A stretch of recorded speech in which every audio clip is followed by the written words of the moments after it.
اعوذ باللہ من الشیطان الرجیم بسم اللہ الرحمن الرحیم۔ چند روز قبل اردو کانفرنس منعقد ہوئی جس میں انور مسعود صاحب نے پاکستان کا دکھڑا سنایا، اور اس دکھڑے کا جو مرکزی خیال ہے وہ کچھ یوں ہے کہ وطن عزیز کا دردناک دکھڑا مگر قوم کہے لگاتی رہی، ہنستی رہی اور تالیاں بجاتی رہی۔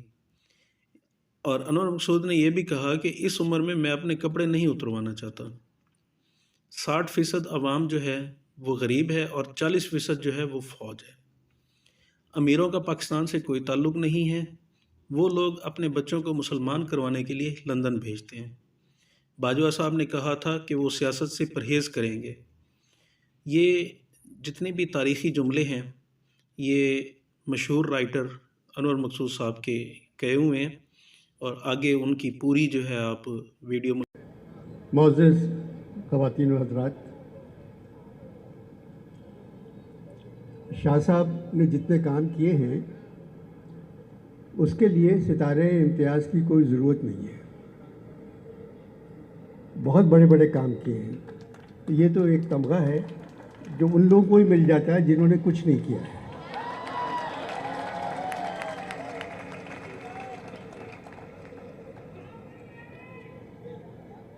اچھا دیکھیے بیٹا، پیچھے آواز جا رہی ہے یا نہیں جا رہی ہے؟ اس بے ادبی کے زمانے میں احمد شاہ صاحب 15 برس سے ادب کو زندہ رکھنے کی کوشش میں مبتلا ہیں۔ اس میلے کے لیے بہت محنت کرتے ہیں اور صلہ بھی مل جاتا ہے۔ سب سے کہتے ہیں آپ بیٹا آپ اپنے کان کا علاج کرائیں، تھوڑا سا آگے آ جائیں، اس سے زیادہ آواز نہیں آ سکتی بیٹا۔ اب سب سے کہتے ہیں آپ ادب پر بات کریں گے۔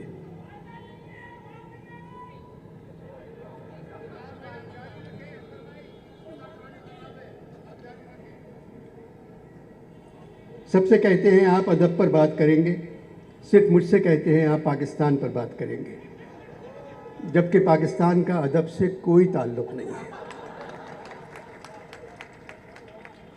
15ویں اردو کانفرنس کے اشتہار میں لکھا ہے 4 دسمبر 6 بجے شام اختتامی انور مسعود۔ میرے نام کے ساتھ اختتامی لکھ دیا، اور پھر اختتامی کے بعد لکھا ہے رقص۔ چلو سب کچھ ختم ہو گیا، اب ناچو۔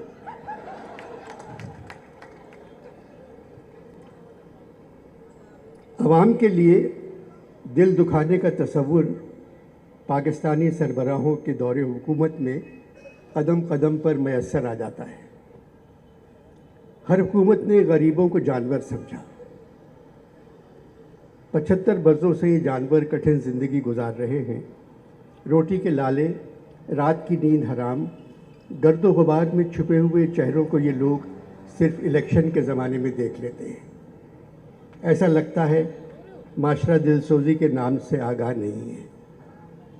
پریشان حال لوگوں کو یہ لوگ بیلوں، گایوں، بدھیوں، بچڑوں کا ایک غول سمجھتے ہیں، اور بڑی بڑی سیاہ شیشوں والی گاڑیوں میں بیٹھے خود کو خدا سمجھتے ہوئے، کیونکہ وہ سب کچھ دیکھ رہے ہیں، ان کو کوئی نہیں دیکھ سکتا، سائرن بجاتے ہوئے غول کو ادھر ادھر بھگا دیتے ہیں اور ان کے لیے بریانی کے پیکٹ پھینکتے جاتے ہیں۔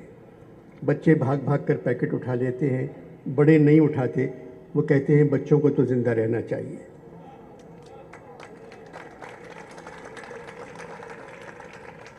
ان مناظر کا اثر بھی سیاستدانوں پر نہیں ہوتا۔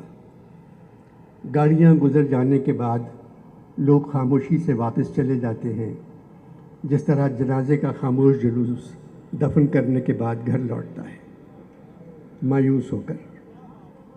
75 برسوں سے ہم اس طرح کے منظر دیکھ رہے ہیں۔ بھائی کتنا کماؤ گے، کتنا لوٹو گے، کتنا جھوٹ بولو گے، کتنا اپنے اوپر خرچ کرو گے؟ غریب تو آپ کہتے ہیں کوئی طاقت ہی نہیں آپ کی طاقت کے سوا، کچھ بچا ہی نہیں میرے لیے جنت کے سوا۔ غریبوں کے لیے کھانے پینے باورچی خانے کو چلانے کے سلسلے میں ہمارے وزیر اعظم 6-7 ملکوں کے سربراہوں کے سامنے ہاتھ پھیلا چکے ہیں۔ غریب کہتے ہیں ہمیں بدنام نہ کریں، اپنے لیے مانگیں۔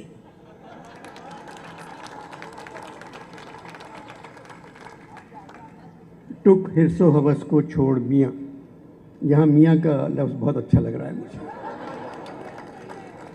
ٹک حرص و ہوس کو چھوڑ میاں، مت دیس بدیس پھرے مارا۔ جب چلتے چلتے رستے میں یہ گوند تیری ڈھل جاوے گی، ایک بدھیا تیری مٹی پر بھی گھاس نہ چرنے پاوے گی۔ یہ کھیپ جو تو نے لادی ہے سب حصوں میں بٹ جاوے گی۔ دھی پوت جوائی بیٹا کیا، بنجارن پاس نہ آئے گی، سب ٹھاٹ پڑا رہ جائے گا۔ بات یہ ہے یہ حالات مسلسل اس طرح کیوں رہتے ہیں؟ بھائی جب بندوق کی زبان قومی زبان بن جائے تو حالات ایسے ہی ہو جاتے ہیں۔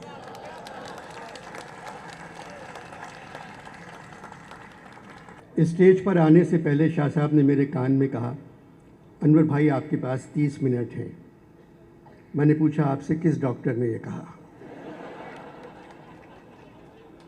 بولے اللہ آپ کو لمبی عمر دے، میرا مقصد تھا آپ کو 30 منٹ بولنا ہے، پاکستان پر سب کی تعریف کرنا ہے، اور خاص طور پر نئے آرمی چیف کی۔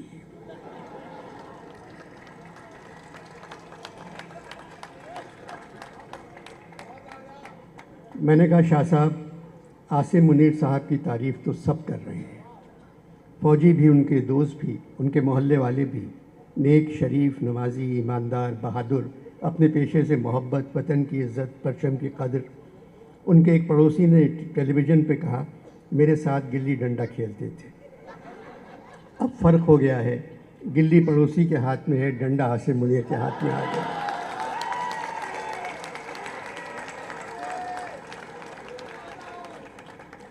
میری دعا ہے یہ ایسے فوج کے سربراہ ہوں جو صرف فوج کا خیال رکھیں اور عوام کا۔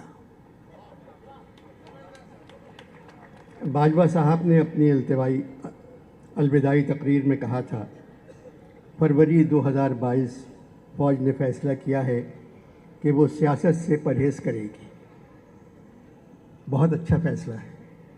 اس کا مطلب ہے 74 برس فوج نے سیاست سے بدپرہیزی کی۔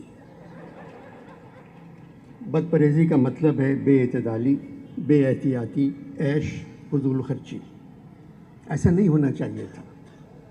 فوج ہماری ضرورت ہے کیونکہ ہمارے پڑوسی بہت خراب ہیں، ہم بھی کچھ زیادہ اچھے نہیں ہیں۔ اسی لیے فوج کبھی سرحد کی طرف دیکھتی ہے، کبھی اپنے ملک کی طرف، پھر سوچتی ہے میں ادھر جاؤں یا ادھر جاؤں، بڑی مشکل میں ہوں، میں کدھر جاؤں، پھر ادھر آ جاتی ہے۔ پاکستان کی 60% آبادی غریب ہے اور 40% آبادی فوج ہے۔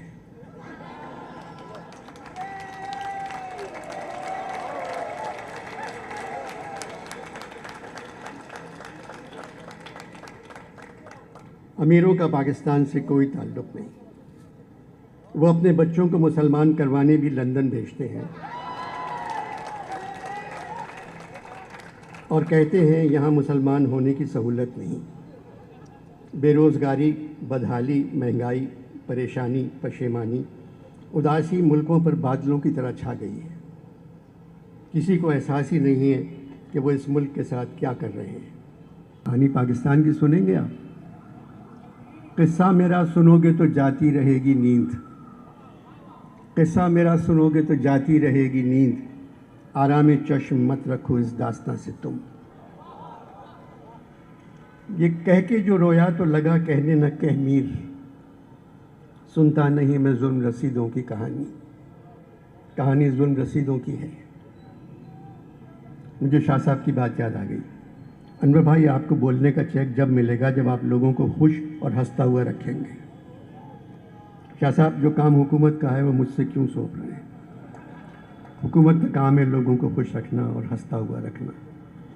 حکومت نے عوام کو ہنستا ہوا تو رکھا ہے، عوام وزیر اعظم اور تمام وزیروں کے بیانات پر گھنٹوں ہنستے رہتے ہیں مگر خوش نہیں ہیں۔ پاکستان کی کہانی ایک فلم کی طرح ہے جو 75 سال سے چل رہی ہے۔ ہدایت کار پنجاب۔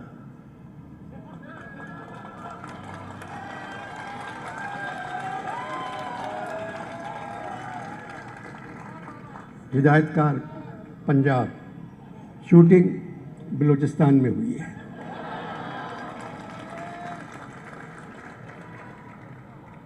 پس پردہ موسیقی آرمی کا بینڈ۔ فلم کا انٹرول 1971 میں ہوتا ہے جب مشرقی پاکستان بنگلہ دیش بن گیا۔ انٹرول کے بعد فلم ایک ملی نغمے سے شروع ہوتی ہے، اے وطن کے سجیلے جوانوں۔ اس کے بعد فلم کا ہیرو جو سندھی ہے ایک بڑھئی کے پاس جاتا ہے اور اس سے کہتا ہے ایک ایسا تختہ چاہیے جس کو الٹا نہ جائے۔ بڑھئی ایک تختہ بنا کر دیتا ہے جو 6 فٹ چوڑا اور 4 فٹ لمبا ہے، اس کے درمیان 3 فٹ اور 2.5 فٹ کا سوراخ ہے۔ بڑھئی کہتا ہے اس تختے کو کوئی الٹ نہیں سکتا، مگر اس تختے کے درمیان جو سوراخ ہے تم اس کے نیچے جا سکتے ہو۔ اس منظر کے بعد آرمی بینڈ ہے مرد مجاہد جاگ ذرا اب وقت شہادت آیا بجاتا ہوا گزر جاتا ہے۔ فلم کے آخری منظر میں ایک آدمی امریکہ سے پیسے مانگ رہا ہے، چین سے پیسے مانگ رہا ہے، برطانیہ سے پیسے مانگ رہا ہے، سعودیہ سے پیسے مانگ رہا ہے، UAE سے پیسے مانگ رہا ہے، اور کہہ رہا ہے اگر ترکی سے قرضہ مل گیا تو قسم خدا کی آپ سب کے پیسے ہم واپس کر دیں گے۔ ایک چھوٹا بچہ آتا ہے اور وہ آ کر ایک شعر پڑھتا ہے، خدا سے مانگ جو کچھ مانگ نہ ہو اے مفلس، خدا سے مانگ جو کچھ مانگ نہ ہو اے مفلس، یہی وہ در ہے کہ ذلت نہیں سوال کے بعد۔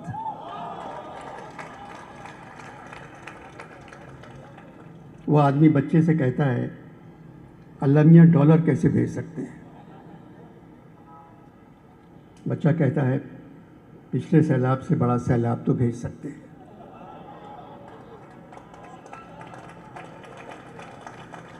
پھر آپ کے دامن میں ڈالروں کی بارش، اب صرف تباہی اور بربادی ہی آپ کی آمدنی کا ذریعہ بن سکتی ہے۔ جتنی تباہی اتنی بہتری۔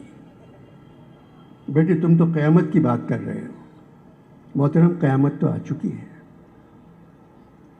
اس کی نشانیاں پتہ ہیں آپ کو کیا ہیں؟ جب برے لوگ اچھے لوگوں پر حکومت کرنے لگے،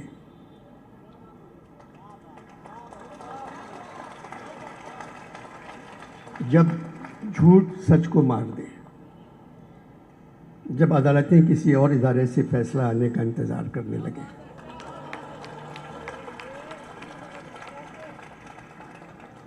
جب مولانا وطن کی ماؤں بیٹیوں اور بہنوں کے لیے گندی زبان استعمال کرنے لگے، جیسے ان کی ماں نہیں دونوں باپ تھے۔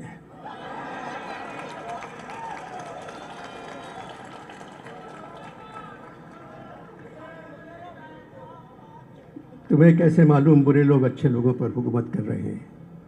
میں آج کی بات نہیں کر رہا ہوں، 75 برسوں کی بات کر رہا ہوں۔ صرف بچوں کی تعلیم پہ دھیان دیں، ایک یونیورسٹی کے بجائے 100 اسکول کھول دیں، بچوں کے ہاتھوں میں کتابیں دے دیں تاکہ مستقبل میں زیادہ اچھے لوگ اچھے لوگوں پر حکومت کر سکیں۔ اچھا یہ بتاؤ بیٹے، ہم اس ملک کو کس طرح ٹھیک کر سکتے ہیں؟ الف بے والے قاعدے سے پے اور این نکال دیں، پھر جو مرضی آئے وہ کریں۔ این نکال دیں، این نکال دیں سے کیا ہوگا؟ جب آپ قاعدے سے این نکال دیں گے تو عسکری غائب، عروج غائب، عدالت غائب، عذاب غائب، عزت غائب، عریاں غائب، عیش غائب۔ اچھا بیٹے، اور اگر پے نکال دیں تو پبلک غائب، پریشان غائب، پارلیمان غائب، پیشی غائب، پھر مانگ غائب، پشیمان غائب، پامال غائب،